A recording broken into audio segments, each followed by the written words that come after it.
was said about Abba Agathon that he strove to fulfill every commandment of God. When it happened that he needed to cross a river, he himself was the first to take up the oars. When brethren came to visit him, after offering the customary prayer, he would immediately set the table with his own hands because he was filled with the love of God. One day, some brethren began a conversation about love in the presence of Abba Joseph. The elder said, "We do not know what love is. Here is an example of love." Abba Agathon had a small knife that he needed for his handiwork. A brother came to him and, seeing the knife, admired it.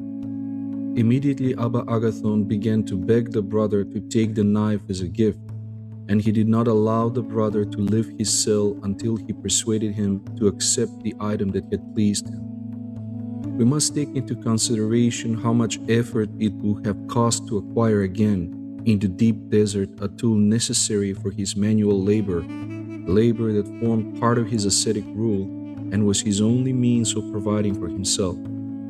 Only with this in mind can we properly appreciate the elder's deed. He who was careful with himself and treasured his silence.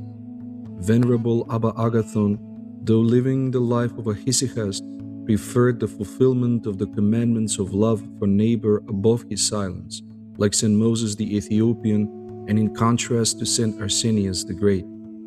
The latter united love for neighbor with love for God, by raising it to the height of a mystical labor, surpassing works performed through the body.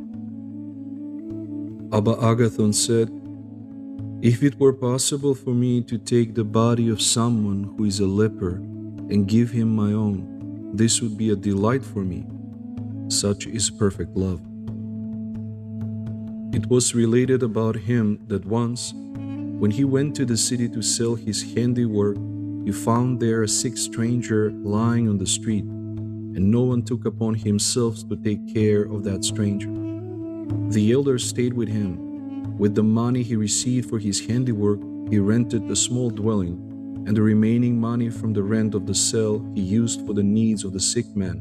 Thus, he spent 4 months until the stranger recovered. Then Agathon returned to his own place. Another time, he was going to the city to sell his humble handiwork, and on the road he saw a leper lying there. The leper asked him, "Where are you going?" "I'm going to the city," replied Abba Agathon, "to sell my handiwork." The leper said, "Show love, carry me there as well." The elder lifted him up and carried him on his shoulders to the city. The leper said to him, "Set me down where you will sell your handiwork." The elder did so. When he sold one item of his work, the leper asked him, "For how much did you sell it?" "For such and such price," answered the elder. The leper said, "Buy me bread." When the elder sold another item, the leper asked him, "And this one, for how much did you sell it?" "For such and such price," replied the elder. "Buy me more bread," said the leper, and the elder bought it. When Abba Agathon had sold all his handiwork and wished to depart, the leper said to him, "Are you leaving?" "I am leaving," replied the Abba. The leper said, "Show love, carry me back to the place where you found me." The elder fulfilled this as well. Then the leper said to him, "Blessed are you, Agathon, by the Lord in heaven and on earth." Abba Agathon turned to look at the leper and saw no one. It was an angel of the Lord who had come to test the elder.